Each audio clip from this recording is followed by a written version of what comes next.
Alright, hi, this is Henk. Welcome to another edition of Skull Sessions. And today my guest is Aaron. I'm going to try to pronounce his last name, Wroblewski. Very close. Very close. Awesome, awesome. Very good. All right, man. So, what do you have going on? I've got Enenra is currently live on Kickstarter. It's my sixth issue for the ongoing series. So if you like The Last of Us, The Walking Dead, World War Z, it's kind of a post-apocalyptic horror. So that's currently live and kicking on Kickstarter. And it features zombies No, it's a mutated virus, so it's kind of more Last of Us than or 20 days later or something like that. yeah, yeah, that kind of flip on the virus side rather than zombies. But does it make people kind of in a way like zombie like they are in 20 days later, where they're like kind of their mental faculties are incapacitated, so like they're very primal. No, they actually are mutated. The virus changes the DNA, so they get wrapped in a cocoon, and then they mutate, and then they come out as like a monster. So you see kind of glimpses of it in the first issue, and then as the series progresses, the you see like more mutants because in the start of each issue, the first 6 pages, 6 to 8 pages is a kind of glimpse in the future, so you get to see like what's going to happen. Very very different world, and then the main part of the story follows a team of doctors as they try and understand the virus and try and stop it. So does it jump around a little bit, like say Pulp Fiction, or Yeah, it's become kind of a more popular trope where it yeah, like goes backwards and forwards and goes back and forth? yeah. It kind of goes in between. So the like I said, the first 6 to 8 pages is specifically in the far future, and then the main storyline is kind of slowly aiming towards that, but you still get glimpses of flashbacks within the main storyline. Okay. And they're they're not zombies, the creatures or Yeah. whatever, they look dramatically different. Yes, yes, they do. Like I have one which the main one at the moment is like like a bat. So it's like human size but with massive wings. Um, so that primarily kind of gets into the first first volume, first 1 to 4 issues, and then the next volume I start introducing more kind of variants really. So when they in the this issue they actually go into the sewers and like the subway lines of London. So you see creatures like kind of more adapted to life in the small tunnels. So that's pretty cool. Is it a little bit like do you see the series Sweet Tooth? I haven't yet. No. Okay. The first episode is awesome. I think the second episode is okay. The third episode I felt like kind of bit the shark, which Okay. unfortunately a lot of people I think are doing that. I just wasn't real happy with the way the whole thing wrapped up. But in that, like you're getting human hybrids. So they're like like the modern generation of kids coming out are like they might be like part human, part deer, part human, part beaver, whatever. What with they're not zombies. I keep wanting to call them zombies. What with the creatures dictates whether they're like more bat-like or and how far are they evolved? Like the bat guy is like, does he have that coarse bat skin? Does he have human skin but like wings? Yeah, it kind of the virus itself dictates how much you evolve and change. So it's very specific to the person, how much you change and what you change into. Um, but the and how much like you change. So you could have someone who's like fully bat-like with wings, like hanging upside down from a building, or you could have someone who's kind of in that direction but he doesn't have like full wings. He's just like black with like pointed Is ears, it like fully teeth. adapted to that Yeah, new phase? Yeah. yeah. So it's very adaptive, and as the storyline progresses, you find out why it's very selective. It like mutates one person but actually kills somebody else. Okay.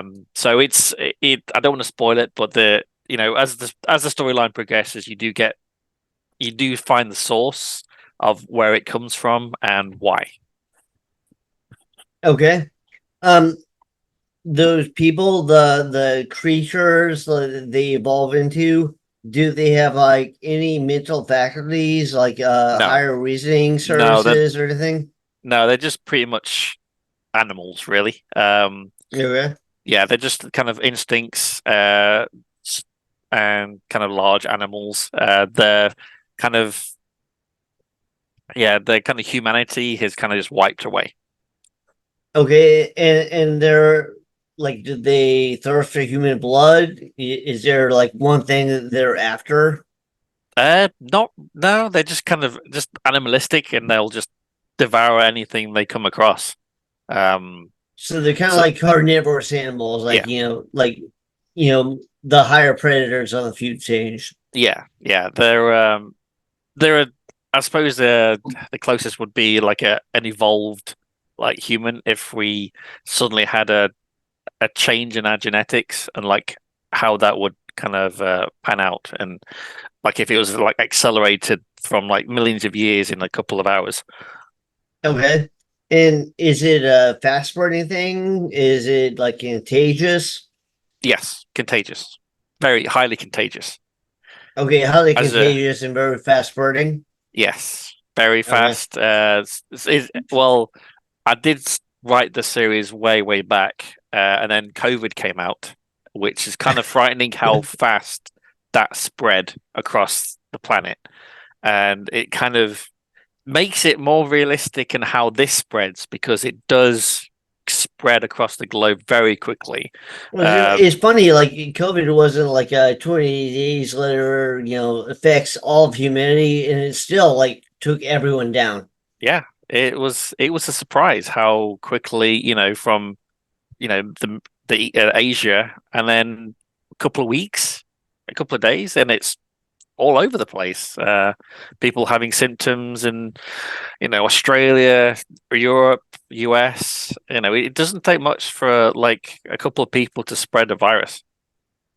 Right.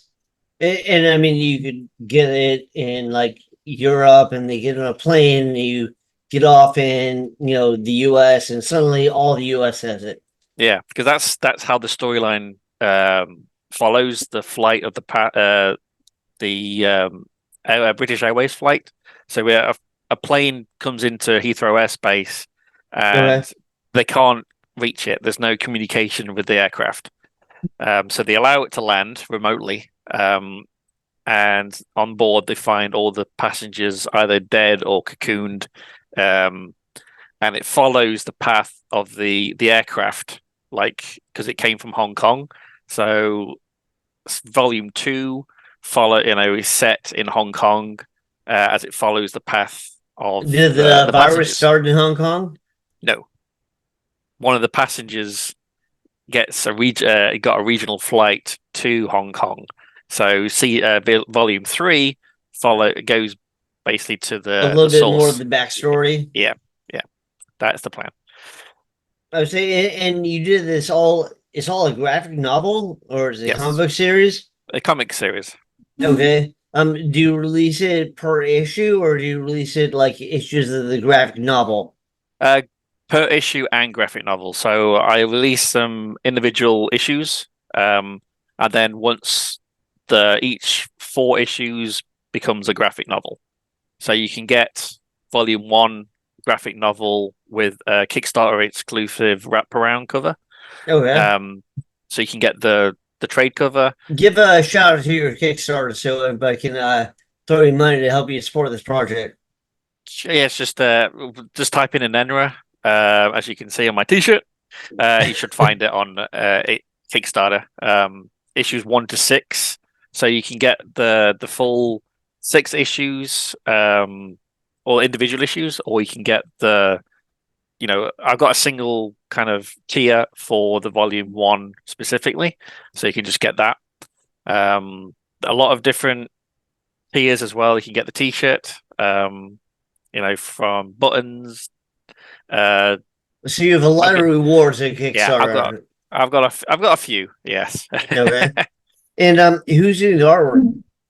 Ezekiel, he's phenomenal. Because originally I wrote an Enra as a TV series, and I luckily got onto an agency who was hoping to kind of shop it around to make it into a TV series. It didn't really take any traction because I missed a nobody. Well, they're But also notoriously fickle. Like they picked up one yeah, of my short stories. I was like, holy shit, I'm gonna get Netflix money. No. yeah. So luckily that one of the actual agents said, though it's not taken off, it would actually make a kick-ass graphic novel. Okay. And Ezekiel was on their books doing various artwork projects. And then we kind of got together. The first issue took ages because he was actually drawing it off the TV script, not a comic script. So it was like back and forth, change this, change that's not what I wanted, Right. and it took forever. So I kind of rewrote, the next 4 issues to kind of make it into a comic. So it's a lot more streamlined, a lot more easier for him to get the artwork, and he's done a fantastic job. The series has been amazing. Nice. So does he like I knew sometimes they have a whole bunch of different people. Like one guy will sometimes do the layouts and then another guy will do the finished pencils. More often you have a penciler and an inker. Does he do everything? He does everything. Yeah. He Okay. doesn't. The only thing he doesn't do is the letters, because I do that. Um, though I am thinking about bringing a bit more professional guy in to do the lettering. It's a bit more expensive that way, so that's why I've kind of bumped up the price, the goal on Kickstarter this time, just to try and get a bit more professional lettering How done. much longer do you have on your Kickstarter campaign? 23rd of July is when I finish. Okay. So So that's yeah, you have 13 more days. yeah, How close are you to your goal, or have you already exceeded it? I'm at 47% as I keep Okay. refreshing that button. um, have you done past Kickstarter campaigns and have they been Yeah, successful? yeah, I've done quite a few. Like I said, this is my sixth for an era. I don't know why, but this campaign seems to be very slow and it's a slog to get people engaged. Well, I But know the economy is doing very bad right now. yeah, Like that's I run a tattoo shop and just, there's been a decline in business in my shop. There's been a decline, like I keep in touch with everyone in the community. There's been a decline throughout the community. So yeah, I wouldn't be surprised if that's affecting Kickstarter and everything else. yeah, it probably is, and it's coming in because I'll have a tier as well, so you can, if you're new to the series, you can just get issue 1, both digital and physical. So if you're new to the series and just want to check it out, there's it's $3 for digital and it's like $9 for physical. Um, so yeah, it's been slow. I'm in that kind of mid phase as well, where it just kind of goes, Right. yeah, downhill. No, So I'm sure it worries you. Everyone gets worried, like like it's not kicking up right away, yeah, but hopefully it will. So do you offer any like original artwork, as like a reward, like for a tier? yeah. There's add-ons. For you can get like posters, which is like 8.5 by 11 inches.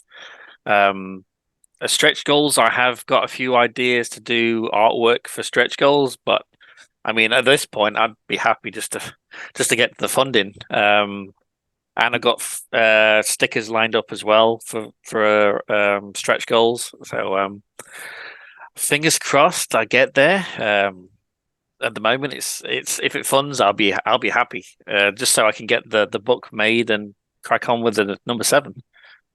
Yeah, no, that'd be cool. I think everybody should support any projects. 'Cause the thing is too, like a lot of people, because they're very temperamental, so they're like, well, if it doesn't have this massive name attached to it, I'm not sure if I want to put my money in. Well, all the people that are massive names now, they had like a lot of them toiled away in obscurity, and then all of a sudden somebody goes, "Hey, I'll take a chance on this," and then they blew up. Yeah, Like Mike Mignola, who did Hellboy, I love his drawings, but for a long time he toiled in the whole Marvel DC universe, which like back in the day, I wanted to do comic artists, and I talked to them. They pay you very little, and they give you very little control. So good for him that he went through all that, and then he was just as a labor of love. He's creating Hellboy, and then the movies came calling, Hollywood came calling, and he made a lot of money off that. But up until that, he was just like one of those guys. So yeah, people should definitely take a chance on stuff. I think people are a little too scared these days. yeah. And also, there's a lot on Kickstarter. There's what every given time. There's at least 300 comic Kickstarters at any Right. one Well, time. I've interviewed just for my podcast. I've interviewed several people who have Yeah, a comic book project on Kickstarter. But yeah. There's a I lot. think do they have something they can go look at so they can see like the quality of what you're offering? Yeah, there's all the pages are on the Kickstarter page. Even I've got a Facebook group. So if you type in Enra um, on Facebook, there's a group you can join. There's for like fans of the series. But on the actual Kickstarter page, you can download a preview, like 12-page preview of issue 1. So yeah, it's all on the page, all the Okay. artwork. Do you have a website? I do. It's a Wroblewski author .com. Okay. And will you have info on the series, or you have Yes. pictures and pages on the series? Yep. Like, Yeah. is there a lot on that? Is it fairly comprehensive on the website? I believe so. I mean, it's my own website. It's so hopefully it is. If it's not, please tell me. And how often do you put out an issue? Like, is it because I know Marvel tries to, like, this is one of the problems that I had with them, and it's a problem that a lot of the people that are my favorite artists had with them, is like they want 24 pages every single month. Yeah. I try and do two issues a year, purely because it takes time to make it, get the Kickstarter launched, go through the funding, do the artwork and all that, and then do the fulfillment. So I try and do two a year because Ezekiel's also doing another series of mine called Ice and Bone, which is a samurai action kind of horror. Um, so I kind of swap between the two. So he does an Enra, and then I'll do Ice and Bone, and then he's back to doing an Enra. So I kind of swap between those. So once this is hopefully, Do you fingers find that crossed. one is more popular than the other? Like, is Ice and Bone more popular or Yeah, Inra? Ice and Bone is more popular because it's a sequel to Blood and Fire, Right. which is a follow-on sequel to it. So it seems that one seems to have more followers and more traction than this one. Maybe it's just the genre. Since Shogun came out, everyone loves samurai. Um, so I remember like back in the day, like everyone would buy from like, well, first it was like 7-Eleven, and then it transferred to comic shops and in some bookstores, like especially the ones that sold more, more a diverse array of stuff like Tower Books and stuff like that. But most of those have gone away. I know people mainly just buy it off of like Amazon stuff like that. Yeah. How do you mainly sell your stuff? Um, myself, I sell through Kickstarter. And Enra does have a publisher, so you can get it on Amazon. Um, I believe the you only can get issues 1 to 4 and 5 as PDFs, as digital on their own, but you can Right. buy the volume 1 That's another thing that's as revolutionary in the physical. landscape is like people can buy stuff digitally now. Yeah, Like full on comic books they can buy digitally. yeah, yeah. And then Blood and Fire you can actually buy through. I think that through most local stores through Diamond. Um, Actually, the first issue was sold out, so that's good. That's awesome. Yeah. Yeah. Do you sell more physical copies or digital copies? Like, is there like a 130, 70%, something like that?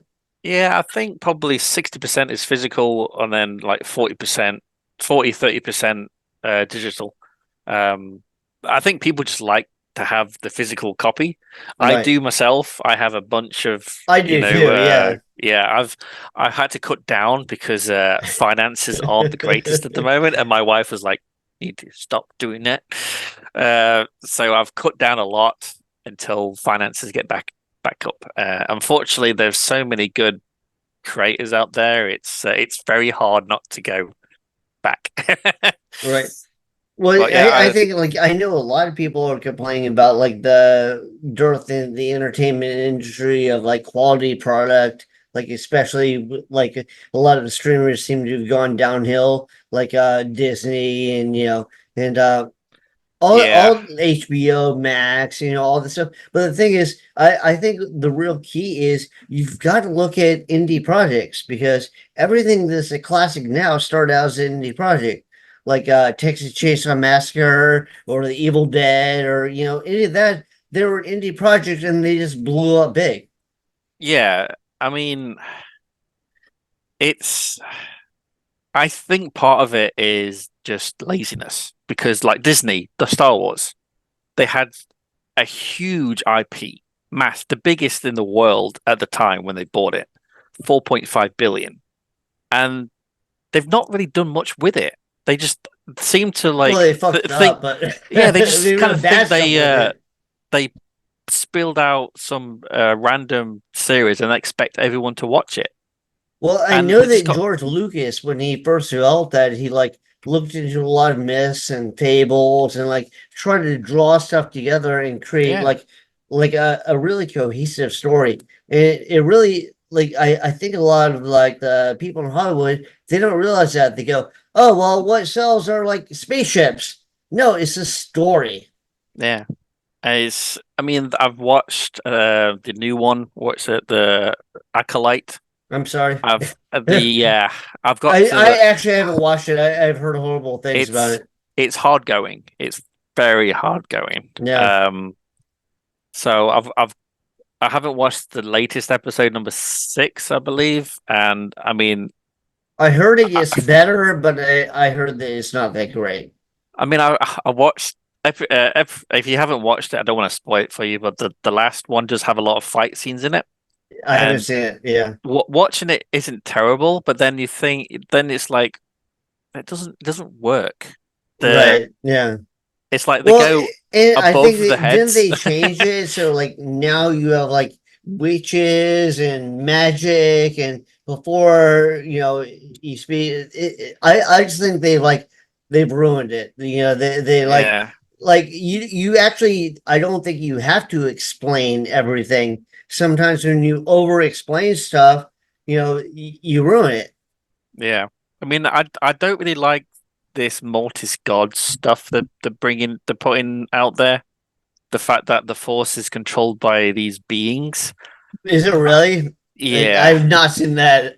yeah. Well, it was hinted at Ahsoka because there's the big statue of the father.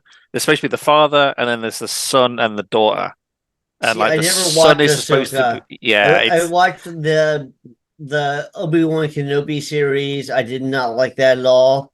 no, I watched I mean, I thought the first season of The Mandalorian was awesome. And then after that I felt like they were kind of like losing the track. And then I watched the Boba Fett series. And I was like, yeah, it's all right, I did. Yeah, me and my son watched the Boba Fett, especially the finale when the guy spins around to shoot someone. we always go back to that. It's like, why? Why do you have to spin around to shoot somebody? It's And ridiculous. he's such a badass. And then, like in the series, is like he don't have his helmet on. He's just kind of like this, grumpier older guy. It's like that's not the Boba Fett that was in like The No. Empire Strikes Back. Well, I think they didn't know what to do with him because obviously you got the Mandalorian who's a bounty hunter. Right. So if you had the Boba Fett going back to being a bounty hunter, it's just like carbon copy of that series. But then they try and make him this the cheat, the take over the huts. And then at the end of the finale, he goes, "Ah, I don't think I want to do this anymore." It's like, what? This the whole reason all these people died is to put you on this throne, and you Right. go, I don't really think it's me. It's like, what? No, we could probably go off on stuff forever. Like I remember the Last Jedi, they had like horses on on the spaceship. I Yeah. was like, what the fuck? Oh my God. Yeah, it got pretty bad. But all right, so let's get back to your stuff for a minute here. So the best way to check you out is would it be like your Facebook page or Yeah. website? I'd probably say Facebook page, type in Enenra, or Blood and Fire. You'll find the Facebook pages for the series. Join them. I pretty much I'm on Facebook pretty much pretty much every day, interacting with fans, putting teasers up for both currently running series and artwork as well. Trying to be as active as I can. Have you noticed Also, there's a pretty good reception so far? Like there are a lot of people like getting involved and asking you questions.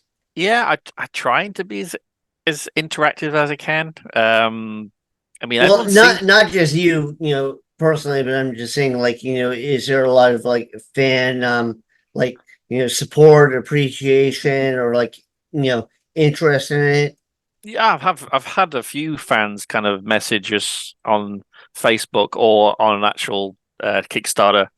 Um, on Facebook, it's usually just a someone does a like. Right. That's about it. So it's a battle to try and get You don't get interactions. bombarded with 20 million questions. No, no, not currently. It would be nice. You should be doing, do you do anything like put up little short videos or like string together anything like on I like Instagram or like, no, I don't even know if you're on TikTok, but TikTok maybe. I am on TikTok mainly because my son said to go on there and start sharing stuff. I have no idea if I'm doing it right, to be honest.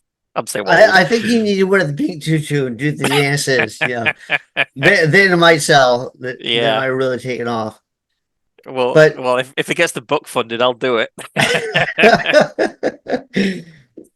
all right, so I'll wrap this up soon because I don't want to take too long. But what do you have planned with this? Like, do you have a certain series that's going to tell the story? Like do you have it like played out like often with like Lock and Key or like like any of those series where they have a story and the story is like a certain number of issues, a certain Yes. number of episodes. Yeah. I've got it all locked in. I've got the series planned out. I've finished writing scripts for volume two, so that's 5, 6, 7, 8. Halfway through writing volume three, and it finishes with volume four. So 16 issues total. At the moment, the fourth volume might be a bit longer, depending on trying to fit a lot of stuff in 28 pages. So either it's at least four for the final. It either could be longer issues or it might extend to 5 or 6. I don't know yet. So depending on when I start writing it, but the storyline is But you have an complete. end plan in sight. It's not going to be Yes, like The yes, Walking Dead where they just yeah. go on and on. No, And there what is an I end. heard is I heard the TV show got canceled because they really had nowhere to go. It just kept going, going, going. Yeah, well now they're doing the spin-offs, aren't they? So it is still going and going and going. Yeah. Well, I think they have like three spinoffs. Yeah, I'm Yeah, not sure. I don't know. I kind of like gave up on that a while ago, yeah. but like I figured there was nothing new. But Yeah, well, this one my story does have a finite finish. So yes. Well, and you have another story to tell. Do you have something like another project planned for the Oh, future? oh yeah. I've got loads. Probably more So, more than I can count. so people should definitely watch your Facebook. Like, is your Facebook just tied into that series, or do you have your Facebook for all your projects? I have my own Facebook, which you can like follow me or add friend request. But I noticed that Facebook have like that if you reach 5,000 friends, you can't add any more. I don't know Right, why. So I'd probably stay away from adding on my personal page and just go to the series because I usually link my other books in them anyway. So right. if you're on an Enera Facebook page, I'll link the other series as well. So it's not like you're going to be purely that series. Okay, do you have something because you have multiple projects planned, do you have one that you're like planning on debuting next? The next plan is my supernatural horror Amor Patris, which is Latin for father's love. It's a supernatural horror dealing with exorcisms. So issue 2 will be launching hopefully in the near future. Oh, so issue one is already out? Yeah, issue 1's already out. A brand new project I'm working on right now is called Pillars of Creation, which is a hard science fiction horror. So aliens, Event Kind of a Horizon, cosmic, horror like Event Horizon or yeah, something. yeah, Event Horizon kind of aliens vibe. So that's I've got the artist lined up. And I those are just two of my favorite movies. Well, I yeah, like the original Alien better than Aliens, but we did quibble over that. But that Event Horizon, that kind of stuff, like really gets me. yeah. So that's my next big project to start. So I've got the artist all lined up, just kind of waiting for the Okay, are influx you of not going to money. use the same guy? No, no, You different have art, different artist. okay, Yeah, Caleb he actually did a variant cover for Blood and Fire. So he's very keen to kind of get into it. It's just time and money, really.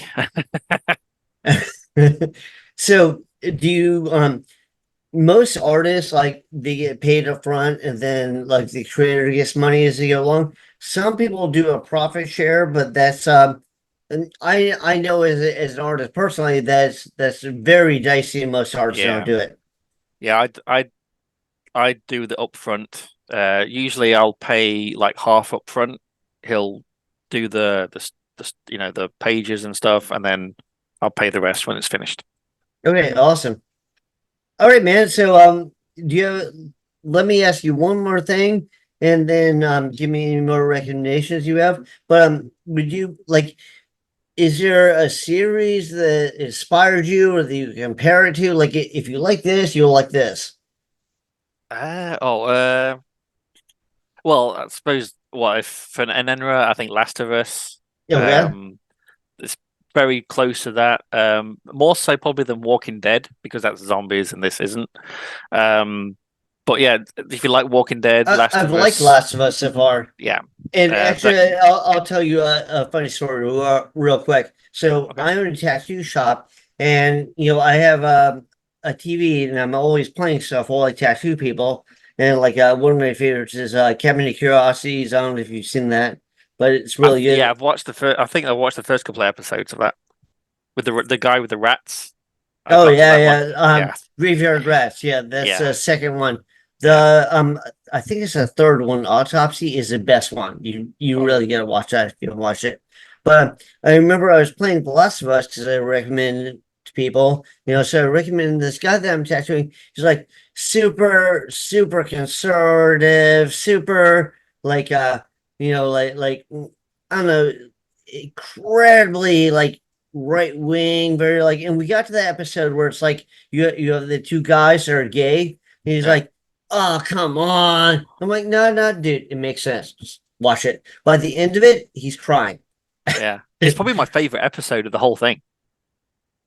Yeah, That's a great episode. Yeah, well, it's awesome the way it progresses. Like you didn't feel like it's like trying to teach you anything or get across anything. So it just felt like a good story. And that's Yeah, what I love when people tell a good story. yeah, definitely. I mean, that's what TV's about is the storyline. Like House of Dragons is amazing because the story's good, the writing good, and the acting's amazing.